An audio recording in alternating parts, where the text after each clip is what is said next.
총 한 500불 넘게 이체를 미납이 계속 17기가나 썼던 거예요. 제가 사진이 진짜 어쨌든 제가 이번에 바꾼 곳은 안녕하세요, 소다입니다. 제가 오늘은 통신사 관련된 꿀팁과 경험담을 여러분들께 말씀드리려고 이렇게 왔고요. 제가 너무 브이로그만 보여드리는 것 같아서 그냥 그런 경험담이나 꿀팁 말씀드리는 컨텐츠도 종종 찍어보려고 시도를 하고 있습니다. 제가 지금 1년 넘게 밴쿠버에 살고 있지 않습니까? 진짜 때는 바야흐로 제가 밴쿠버에 온 지 일주일도 안 된, 한 3일도 안 된 그때쯤 통신사를 파이도로 연계를 해서 이용 중이었어요. 근데 한 이틀 차 때쯤 제가 그때 쓰고 있던 게 한 달에 총 50기가를 쓸 수 있는 요금제를 쓰고 있었거든요. 근데 이틀 차 때 17기가나 썼다고 나오는 거예요. 이틀밖에 안 됐거든요, 통신사 가입한 지. 근데 한 달에 50기가를 쓸 수 있는데 이틀 만에 17기가를 썼다고 나오니까 이상하잖아요, 이게. 그래서 제가 이유를 찾으려고 설정 들어가서 한번 봤더니 글쎄 제가 그때 핸드폰에 갤러리 용량이 다 차서 갤러리 정리하려고 구글 포토를 다운받아서 구글 포토에 사진을 막 옮기고 있는 그 자동 백업 기능을 설정해놔가지고 제 핸드폰을 안 하고 있을 때도 와이파이 연결을 안 하고 있을 때도 백업 중이었던 거예요. 제가 사진이 진짜 많거든요. 제가 몇천 장 되는데 영상 포함해서 제가 영상도 진짜 많이 찍어놔가지고 거의 핸드폰의 80% 용량은 갤러리라고 말할 수 있을 정도로 용량이 엄청 많은데 그거를 이제 24시간 내내 자동 백업 중이었던 거죠. 그래서 17기가나 썼던 거예요. 그래서 그거를 제때 확인을 제가 못했으면 진짜 어쩌면 보름도 안 돼서 50기가를 다 썼을 수도 있었는데 제가 다행히 설정해서 발견을 해가지고 껐답니다. 그래서 여러분들도 그 통신사 처음에 바꾸고 나서 만약에 집에 와이파이가 없어서 데이터를 계속 써야 되는 상황이다. 그러면 그런 자동 백업 기능이 혹시나 계속 켜져 있는 건 아닌지 한번 확인을 해보세요. 저도 몰랐는데 그렇더라고요. 그리고 두 번째는 때는 바야흐로 작년 한 5월, 6월쯤 전혀 신경을 안 쓰고 살다가 통신사 요금이 폭탄이 나온 거예요. 진짜 200불 넘게? 제가 원래 쓰고 있던 요금제가 30-40불 정도밖에 안 나오는 걸 쓰고 있었는데 심지어 그때는 프로모션 때문에 할인받아가지고 20몇 불을 내고 있었단 말이에요. 근데 200몇 불이 나와서 눈이 휘둥그레져가지고 이게 무슨 일인가 하고 처음으로 이제 과거 납부 기록을 봤는데 글쎄 제가 2월부터 통신사가 미납이 계속 되고 있었어요. 전 몰랐거든요. 그래서 이게 누적이 되다 보니까 첫 달 미납 그리고 그 두 번째 달 미납 회차로 거듭될수록 돈이 불어나는 거예요. 미납비가 진짜 엄청 많이 나오더라고요. 제가 총 4개월을 미납됐었던 거예요. 2월부터 2, 3, 4, 5 5월까지 미납 사탕이었던 거예요. 전 몰랐어요. 왜냐면 전 통장에 무조건 통신사 요금은 나갈 정도의 돈은 있다고 생각했는데 그때가 제 암흑기였거든요. 암흑기. 12월부터 한 3개의 일을 거쳐가면서 한 달 만에 그만두고 한 달 만에 잘리고 이거를 3번 정도 3개월을 거쳐서 하고 심지어 마지막 일했던 것도 폐업해서 오너가 바뀌어가지고 다시 재오픈을 한 카페를 다시 제가 작년에 일을 한 건데 재오픈을 하기 전까지 일을 안 하고 있어서 4월 중순에 일을 다시 시작하고 2주에 한 번씩 돈을 받잖아요. 2주치의 돈을 받기 전까지 그러니까 딱 5월 전까지 한국 돈을 쓰고 있었어요. 계속. 그래서 저는 제 캐나다 통장에 돈이 얼마 있는지 사실 확인을 안 했었어요. 통신사 요금 정도는 있겠지 생각하고 신경을 껐는데 거기에 통신사 요금이 없었던 거예요. 그래서 계속 미납이 됐었던 거예요. 제가 바보였던 거죠. 근데 심지어 그런 알람 같은 게 메일로 왔는데 저는 메일을 확인을 안 했던 거예요. 문자로 안 와요. 메일로 와요.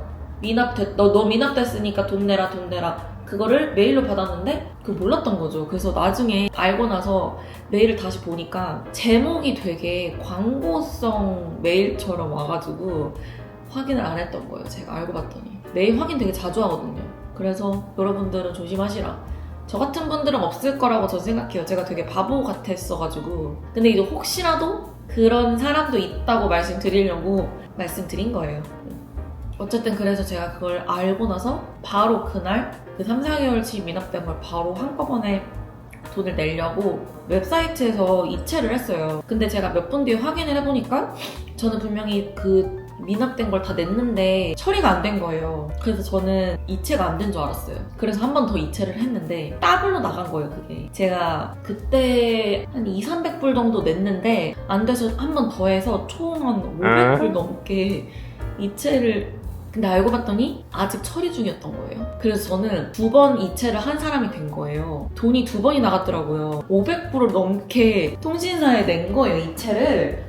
근데 제가 돈이 없어가지고 이거 돌려받아야겠다, 바로 환불 받아야겠다 해가지고 바로 제가 그때 일을 하고 있었던 근처에 파이도 매장이 있어서 바로 가서 이제 자초지종을 설명하니까 제가 이러이러해서 2번 이체를 했는데 한 번 이체한 거는 지금 바로 환불 받고 싶다고 하니까 죄송한데 이거는 환불 처리가 안 되고 포인트로 돌려받을 수 있다는 거예요. 그래서 돈으로 환불 못 받고 포인트로 받아가지고 진짜 꼼짝없이 이 파이도 통신사에서 거의 한 7개월치를 그래서 제가 포인트로 돌려받고 이제 그 다음 달 핸드폰비부터 그 포인트 차감으로 나가는 거여가지고 총 7개월을 제가 강제로 그 통신사를 계속 쓸 수밖에 없는 상황이 됐어요. 그런 일도 있었다. 정말 바보 같은 일인데 어쨌든 여러분들은 혹시 모르니까 조심하시라는 말씀을 드리고 싶었습니다. 그래서 어쨌든 제가 이번에 바꾼 곳은 폰박스예요. 제가 그때 프로모션 3개 중에 파이도를 결정을 했고 그 중에 3개 중에 폰박스도 있었어요. 근데 제가 이번에 폰박스를 이용을 하고 있습니다. 그래서 제가 파이도랑 폰박스의 차이점을 좀 말씀드리려고. 파이도도 좋았어요. 그치만 폰박스의 지금 장점을 제가 설명을 드리고자 2개의 차이점을 제가 말씀드려볼게요. 일단 파이도는 장점은 일단 많이 쓰는 브랜드라서 신뢰도가 좀 있다. 그리고 데이터가 다 쓰면 자동 차단이 돼요. 그래서 추가 금액 나가는 거에 안심이 된다는 특징이 있어요. 그치만 폰박스는 알람이 와요. 문자 같은 걸로. 그래서 내가 모르고 쓸 수는 없고 조절은 되지만 차단은 되지 않는다는 그런 2개의 차이점이 있습니다. 그리고 가장 큰 단점은 데이터가 가끔 안 터진다는 거예요.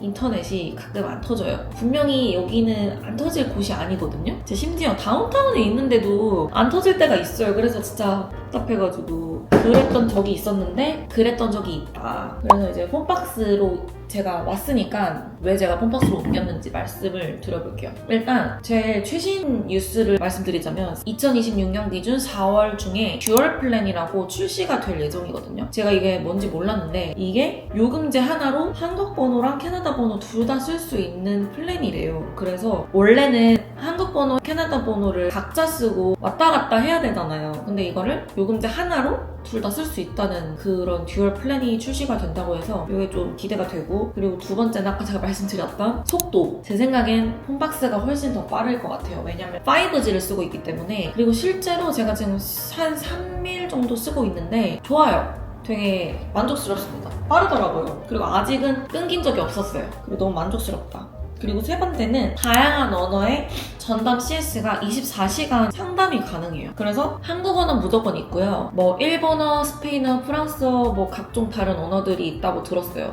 그리고 24시간이 된다는 거. 여기서 잠깐! 제가 잘못 언급드린 부분이 있어서 CS 관련을 짚고 넘어가자면 영문 CS가 24시간이 가능하고요. 한국어 CS는 밴쿠버 시간 기준 오전 9시 30분부터 오후 6시까지 가능합니다. 그래서 제가 뒤에서 말씀드린 부분은 영문 CS로 상담을 했을 때의 경우를 말씀드린 거니까 이 점 참고해주세요. 그래서 만약에 어떤 문제가 생겼는데 그게 몇 시인지랑 상관없어. 그냥 바로 상담이 가능해요. 그래서 만약에 핸드폰 관련돼서 급한 뭔가 문제가 생겼을 때 빠르게, 그리고 굳이 챗GPT나 내가 굳이 영어를 이렇게 텍스팅하지 않아도 한국어로 바로 한국분한테 상담을 할 수 있다는 완전 큰 장점이 있죠. 그리고 출국 전에 미리 개통일을 정하면 출국하자마자 바로 개통이 가능하고요. 그리고 국제전화가 압도적이에요. 왜냐면 폰박스는 매달 1000분 국제전화가 이용이 가능하고, 국내, 그러니까 미국이나 캐나다 내에서는 전화 문자는 무제한이에요. 이거는 말할 것도 없고, 이제 국제전화가 한 달에 1000분이 가능하기 때문에 한국에 이제 친구들이랑 부모님께 통화 자주 하시는 분들은 이게 진짜 메리트가 클 거예요. 왜냐면 파이도를 쓸 때는 이제 매달 200분 정도만 가능하거든요. 심지어 2년 한정이에요. 그래서 폰박스는 1000분이나 돼서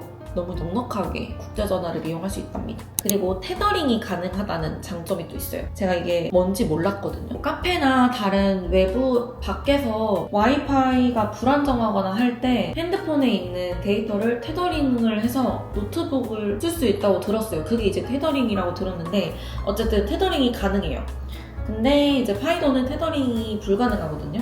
이제 그런 장점이 또 있고, 그리고 약정이 따로 없어서 언제든지 위약금이 없이 해지가 가능합니다. 그리고 마지막 장점은 제 이름으로 된 링크가 있어요. 더보기에 제가 올릴 건데 거기 타고 가셔서 가입을 만약 하시면 첫 달에 5불 할인을 받을 수 있어요. 그래서 폰박스가 요금제가 크게 3가지가 있는데 그 중에 제일 낮은 요금제 75기가 35불짜리는 첫 달에 30불로 시작을 할 수 있다는 장점이 있습니다. 그리고 가입비가 없어서 바로 첫 달에 30불을 낼 수 있다는 점? 왜냐면 저는 파이도